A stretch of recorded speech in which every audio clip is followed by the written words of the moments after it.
주식시장의 맥을 짚는다. 주맥입니다. 두산 에너빌리티를 이야기하면 SMR, 가스터빈, 체코원전처럼 미래 사업이 먼저 떠오릅니다. 시장 기대도 대부분 이쪽에 쏠려 있습니다.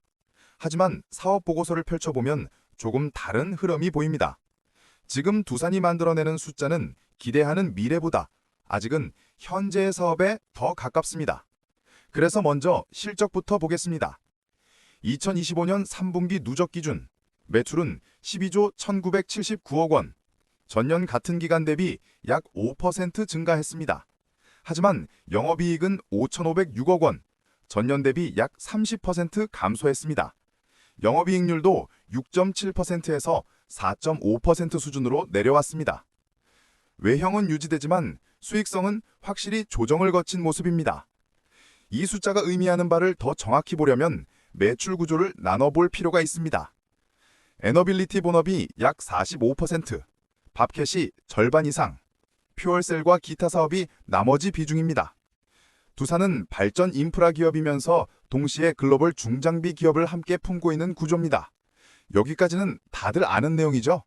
이제 진짜 내용이 나옵니다. 다시 한번 귀담아 들어보십시오.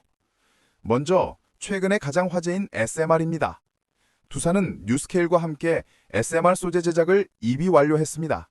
그리고 지금은 한 단계 더 진전된 상업용 기재재 제작 협의가 진행 중입니다. X에너지를 포함한 다른 SMR 설계사들과도 제작 공급 체계를 협의하고 있습니다. 즉, SMR 산업이 실제로 움직이기 시작하면 두산은 가장 먼저 제작 기반을 제공할 수 있는 위치입니다. 다만 전 세계 어디에서도 상업운전에 들어간 SMR은 아직 없습니다. 그래서 두산 역시 SMR 제작 역량을 확보하고 상용화를 준비 중이지만 아직 SMR 발전소 가동이나 주요 기자재 납품으로 인한 유의미한 매출은 발생하지 않은 상태입니다. 국내에서는 한전기술이 한국형 SMR, ISMR의 표준 설계 인가를 2028년 목표로 개발을 진행 중입니다. 이 일정이 현실화되면 국내 SMR 산업도 2028년 이후 움직일 가능성이 높습니다. 두 번째, 가스터빈입니다. SMR이 준비의 단계라면 가스터빈은 실제 숫자가 나오기 시작한 분야입니다. 두산은 올해 미국 760메가와트급 가스터빈 수출을 달성했습니다. 한국산 대형 가스터빈이 미국 발전 프로젝트에 공급된 건 이번이 처음입니다. 전 세계 가스터빈 시장은 GE, 시멘스, 미쓰비시 세 기업이 대부분을 차지해왔습니다. 하지만 최근 전력 수요 급증과 AI 데이터 센터 확장으로 이 세 기업의 생산 능력이 수년치까지 꽉 찬 상태입니다. 바로 이 공백에서 두산이 세계 네 번째 공급처로 올라온 겁니다. 가스터빈은 한 번 설치되면 20년에서 30년 동안 정비와 부품 매출이 이어지는 구조입니다. 즉, 여기가 두산에서 실적이 본격적으로 쌓이기 시작한 분야입니다. 마지막은 원전입니다. 두산의 원전 주기기 사업은 단기 성과보다 중장기 흐름을 보는 사업입니다. 체코 신규 원전 프로젝트와 관련해 두산은 현재 한수원과 주기기 공급 범위를 협의하는 단계입니다. 원전은 설계부터 제작, 납품까지 시간이 오래 걸립니다. 그래서 실적 반영은 느리지만 한 번 들어가면 긴 흐름을 만드는 구조입니다. 두산의 현재 위치를 정리하면 이렇습니다. 외형은 유지되지만 수익성은 조정 중. SMR은 기술 협력 단계, 아직 실적 미미. 2028년 이후 본격화 가능성. 가스터빈은 미국 첫 수출로 실적이 쌓이기 시작한 분야.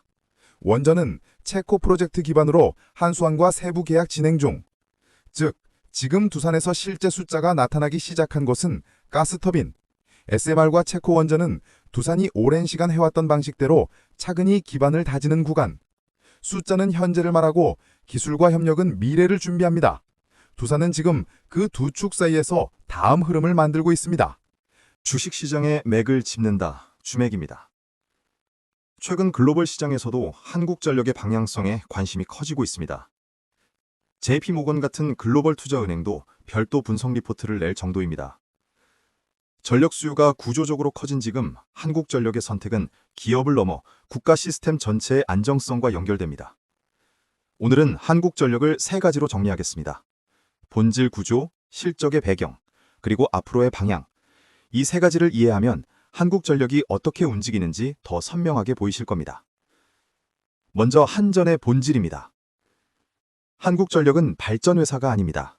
전기를 만들지 않고 만들어진 전기를 사서 파는 구조입니다. 그래서 실적은 기술이 아니라 전기를 얼마에 사오고 얼마에 파느냐, 즉 가격에서 결정됩니다.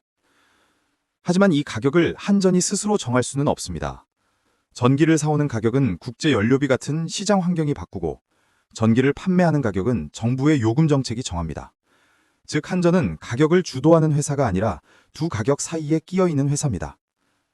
그래서 한전의 실적은 경영이 아니라 시장과 정책이라는 외부 환경이 어떻게 바뀌느냐에 더 크게 움직입니다. 이제 올해 실적입니다. 2025년 3분기 누적 기준 영업이익은 11조 5,410억 원, 전년 5조 9,456억 원 대비 약 5조 6천억 원 증가했습니다. 당기순이익은 7조 2,957억 원, 전년보다 약 4조 7천억 원 늘었습니다. 왜 이렇게 좋아졌을까요? 이번 실적은 단일 요인으로 설명되지 않습니다. 첫째, 산업용 전기요금 인상. 둘째, LNG 가격 하락. 셋째, 원전 이용료 상승. 비싸게 팔고 싸게 사오는 구간. 이건 실적이 좋아질 수밖에 없는 구조적 구간입니다. 하지만 이 실적은 외부 환경의 호황만으로 만들어지지 않았습니다. 3분기까지는 LNG 가격이 내려가며 전력 구매 단가가 안정됐습니다. 하지만 10월부터 LNG 가격은 다시 상승하기 시작했습니다. 즉 3분기 실적은 좋은 환경의 결과였고 4분기부터는 환경이 바뀌는 시점입니다. 여기서 중요한 점이 하나 있습니다. 원전 이용률이 높은 수준을 유지하고 있다는 점입니다. 향후 일정 부분은 LNG 가격 상승분을 완충할 수 있는 기반이 됩니다. 즉 3분기 실적은 좋은 환경 덕분에 만들어졌고 지금은 환경이 바뀌기 시작하는 구간에 서 있는 것입니다.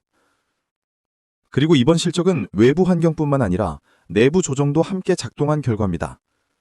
한전은 예산 긴축, 비용 절감, 설비 점검 기준 효율화, 출자 회자 재무 개선 등을 진행하며 3분기까지 약 3조 5천억 원의 재무 개선 효과를 만들었습니다. 외부 환경의 변화 위에 내부 조정이 더해진 흐름입니다. 여기서 중요한 변화가 하나 있습니다. 한국전력의 문제를 기업 내부만의 문제가 아니라 국가 에너지 시스템 전체의 문제로 보고 여러 축이 동시에 움직이고 있다는 점입니다. 정부는 전력 생산 방식을 다시 조정하고 있고 원전과 재생에너지의 비중을 재배치하고 있으며 석탄 비중을 줄이는 과정에 들어가고 있습니다. 한전은 내부 비용을 줄이고 설비 효율을 끌어올리고 부서별 운용 구조를 다시 정비하고 있습니다. 시장도 전력 수요가 폭발적으로 늘어난 상황에서 한국전력의 역할을 다시 바라보기 시작했습니다. 즉, 한국전력의 부채 문제를 방치되는 구조로 두지 않고 정상화 흐름으로 옮기려는 움직임이 기업, 정부, 산업 전반에서 동시에 진행되고 있는 겁니다. 다음은 자연스럽게 앞으로의 방향입니다. 한국전력의 총 부채는 205조 원입니다. 205조의 부채를 줄이려면 비용 절감, 요금 체계 논의, 전력 생산 방식의 재정비, 이 세 가지가 함께 움직여야 합니다. 최근 정책 흐름은 이 세 가지를 모두 건드리고 있습니다. 원전 사용량을 늘리고 재생에너지 비중을 조정하고 석탄 비중을 줄이는 과정. 이 정책은 특정 기업을 위한 것이 아니라 국가 전력 수급을 위한 방향입니다. 하지만 그 방향이 한전의 비용 구조, 안정으로 직접 연결됩니다. 또한 체코 원전 수주 이후 유지 보수, SMR 개발 참여 같은 프로젝트는 단기 실적에는 반영되지 않지만 중장기 구조를 바꾸는 옵션입니다. 정리하겠습니다. 한국전력은 경영만으로 실적을 움직이는 회사가 아닙니다. 전력을 어떤 가격에 사오고 어떤 가격에 판매할 수 있는지, 그리고 시장과 정책이라는 외부 환경이 어떻게 바뀌느냐에 따라 실적을 먼저 움직입니다. 이번 실적은 좋은 외부 환경에 내부 조정이 더해진 흐름입니다. 그리고 지금은 한국전력이라는 구조를 여러 주체가 함께 정비하기 시작한 전환의 초입에 서 있습니다. 앞으로 한전을 움직이는 핵심 변수는 요금, 원전, 연료비, 그리고 정책입니다. 주식시장의 맥을 짚는다. 주맥입니다. 오늘은 한국원전산업의 첫 단추, 설계를 담당하는 회사 한전기술을 보겠습니다. 이 회사의 핵심 포인트는 5가지입니다. 사업구조, 실적 흐름, 본업의 확장성, 해외 원전 판도, 그리고 리스크입니다. 지금부터 하나씩 정리해 보겠습니다. 첫 번째, 사업 구조입니다. 한국 원전 산업은 이렇게 움직입니다. 한전이 방향을 잡고 한수원이 원전을 계약하고 발주합니다. 그리고 가장 먼저 움직이는 회사가 한전기술입니다. 한전기술은 원전을 설계하는 회사입니다. 이 설계를 기반으로 뒤에서 두산에너빌리티 같은 제작사가 핵심 기기를 만들고 국내 건설사들이 실제 구조물을 짓습니다. 즉, 원전 EPC의 가장 앞단을 담당하는 회사, 원전의 출발점이 바로 한전기술입니다. 두 번째, 실적입니다. 2025년 3분기 누적 기준입니다. 매출은 3,133억 원, 전년 3,607억 원 대비 약 13% 감소했습니다. 영업이익은 90억 원, 전년 280억 원에서 약 68% 감소했습니다. 그런데 단기 순이익은 775억 원입니다. 전년 321억 원에서 2배 넘게 증가했습니다. 매출과 영업이익은 줄었는데 순이익은 왜 늘었을까요? 그 이유는 기타 이익에서 약 780억 원 규모의 자산 매각 이익이 잡혔기 때문입니다. 영업이 좋아진 것이 아니라 일회성 이익이 순이익을 끌어올린 구조입니다. 그래서 이 회사의 본업 흐름을 별도로 봐야 합니다. 세 번째, 본업의 흐름입니다. 그 기준이 수탁 연구 수익입니다. 꾸준히 증가하고 있습니다. 최근 수탁과제 연구 수익이 늘어나는 주된 이유는 혁신형 소형 모듈 원자로 기술 개발 사업의 본격적인 수행과 이로 인한 국내외 원전 시장 확대 기대감 때문입니다. 즉, 영업이익은 일시적으로 줄었지만 설계, 연구라는 본업은 오히려 확장되고 있습니다. 네 번째, 해외 원전입니다. 먼저 체코입니다. 2025년 6월 팀코리아는 체코 신규 원전 사업 수주에 성공했습니다. 팀코리아는 한수원을 중심으로 한전, 한전기술, 두산에너빌리티, 그리고 국내 건설사들이 함께 움직이는 구조입니다. 이번 수주는 한국형 중형 원전 APR-1000이 유럽 규제 기준을 통과하고 유럽 최초의 수주로 이어진 의미 있는 사례입니다. 다음은 폴란드입니다. 과거에는 논의가 있었지만 정권 교체와 정책 변화, 그리고 웨스팅하우스의 지적재산권 문제가 겹치면서 현재는 진행이 중단된 상태입니다. 튀르키예는 다릅니다. 한국형 원전을 유력 후보로 검토하고 있고 한국, 튀르키예, 웨스팅하우스가 함께하는 3자 협력 방식이 논의되고 있습니다. 이렇게 해외 원전 시장은 열리는 국가와 닫히는 국가가 분명히 갈립니다. 다섯 번째, 리스크입니다. 크게 세 가지입니다. 기술 저작권 리스크입니다. 웨스팅하우스의 원천 기술과 연결된 부분이 있어 북미, 유럽, 우크라이나의 독자 진출이 구조적으로 어렵습니다. 그리고 정권 및 정책 리스크입니다. 원전은 사고와 안전인식에 민감한 산업입니다. 그래서 정권이 바뀌면 에너지 정책이 180도 바뀌는 경우가 많습니다. 탈원전 정책과 최근 폴란드가 대표적입니다. 마지막은 수주 변동성 리스크입니다. 원전은 단일 프로젝트 규모가 크고 발주 간격도 길기 때문에 수주 하나만 바뀌어도 실적 전망이 크게 움직입니다. 여섯 번째, 글로벌 원전 수요입니다. 전 세계는 지금 다시 원전을 찾고 있습니다. AI 데이터 센터 전력 수요, 전기차 충전망 확대, 산업용 전력 증가, 탄소 중립 압박, 에너지 안보 문제까지 이 모든 요인이 원전 재부상을 만들었습니다. 미국은 신규 원전 논의를 재개했고 유럽은 탈원전 정책을 사실상 되돌렸으며 중동은 장기 에너지 전략으로 원전을 선택했고 중국은 원전 100기 건설 계획을 발표했습니다. 이런 흐름은 원전의 출발점인 설계회사, 즉 한전기술에게 구조적으로 유리한 환경입니다. 마지막 정리입니다. 한전기술은 원전을 설계하는 회사입니다. 영업이익은 줄었지만 본업인 설계, 연구는 꾸준히 확대되고 있습니다. 해외에서는 체코가 열렸고 폴란드는 멈춰있고 튀르키예는 협의가 진행 중입니다. 그리고 전 세계는 다시 원전을 선택하고 있습니다. 현재 대한민국 건설업계는 부동산 PF 부실과 원가율 상승으로 인해 심각한 구조적 위기를 겪고 있습니다. 대형 건설사들의 영업이익이 급감하고 현금 흐름이 악화되는 상황입니다.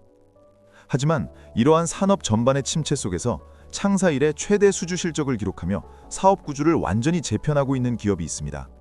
기존의 아파트 시공 중심에서 벗어나 글로벌 대형 원전, 소형 모듈 원전, 그리고 AI 데이터 센터를 건설하는 에너지 EPC 플랫폼 기업으로 변모 중인 곳입니다. 오늘 이야기할 기업, 현대건설입니다. 들려주는 사업보고서 주맥, 지금 시작합니다. 먼저 사업보고서에 나타난 현대건설의 현재 수익 구조와 직면한 리스크를 확인해 보겠습니다. 2025년 3분기 누적 기준 현대건설 전체 매출의 45.9%는 여전히 건축 및 주택 부문에서 발생하고 있습니다. 아파트 시공이 현재 회사를 유지하는 가장 큰 단기 수익원입니다. 하지만 국내 주택사업은 명확한 수익성 한계에 도달했습니다. 매출원가에서 가장 큰 비중을 차지하는 철근과 시멘트 등 주요 건축자재 가격이 높은 수준에서 하락하지 않고 있습니다. 여기에 더해 주택 개발 사업과 관련하여 회사가 제공한 13주 규모의 부동산 PF 보증은 회사의 이익 상단을 억누르는 가장 주시해야 할 재무적 부담입니다. 국내 아파트 시공 물량만으로는 과거의 이익률을 회복하기 어려운 구조입니다. 현대건설은 이 한계를 극복하기 위해 신규 수주 파이프라인을 뉴 에너지 분야로 완전히 이동시켰습니다. 그 결과가 최근 발표된 2025년 연간 실적에 고스란히 나타납니다. 2025년 현대건설은 연간 신규 수주 33조 원을 기록하며 목표치를 초과 달성했고 영업이익 6,500억 원을 내며 전년도의 대규모 적자에서 확실한 흑자 전환에 성공했습니다. 턴어라운드의 핵심 동력은 원자력 발전 사업입니다. 현대건설은 불가리아 코질로두이 대형 원전 설계와 미국 페르미 대형 원전 기본 설계를 연이어 수주하며 동유럽과 북미 시장 진입을 확정지었습니다. 가장 주목할 부분은 차세대 에너지원으로 꼽히는 SMR, 즉 소형 모듈 원전입니다. 현대건설은 미국 홀텍사와 협력하여 미국 내 팰리세이즈 SMR 사업을 진행 중이며 2026년 실질적인 본계약과 착공을 앞두고 있습니다. 회사는 2026년 한 해에만 글로벌 원전 분야에서 4조 3천억 원 규모의 핵심 수주를 목표로 하고 있습니다. 여기에 더해 글로벌 AI 산업 성장에 따른 데이터 센터 시공도 새로운 수익원입니다. 데이터 센터는 막대한 전력을 소모합니다. 현대건설은 단순히 건물의 외형만 짓는 것을 넘어 자사가 시공하는 대형 원전 및 신재생 에너지 전력망과 데이터 센터를 연계하는 방식으로 고부가 가치 인프라 시장을 선점하고 있습니다. 이러한 포트폴리오의 구조적 전환은 회사의 장부인 수주잔고로 증명됩니다. 2025년 말 기준 현대건설의 최종 수주잔고는 95조 원입니다. 이는 회사가 향후 약 3년 반 동안 안정적으로 매출을 낼 수 있는 확정된 일감입니다. 과거 아파트 위주로 채워졌던 이 잔고표가 이제는 글로벌 대형 원전과 에너지 인프라 물량으로 빠르게 대체되고 있습니다. 결론입니다. 현대건설은 여전히 높은 원자재 가격과 13조 원 규모의 부동산 PF 리스크를 안고 있습니다. 하지만 2025년 창사 이래 최대 수주와 흑자 전환을 통해 위기 돌파 능력을 숫자로 증명했습니다. 이제 단순한 내시용 아파트 건설사를 넘어섰습니다. 95조 원의 막대한 수주 잔고를 바탕으로 글로벌 대형 원전과 데이터 센터를 구축하는 청정 에너지 EPC 선도 기업으로 진화하는 결정적 변곡점에 서 있습니다. 다가오는 2026년 본격화될 에너지 인프라 실적을 주목해야 할 때입니다. 주식시장의 맥을 짚는다. 주맥이었습니다. 내용이 좋았다면 구독과 좋아요 눌러주세요.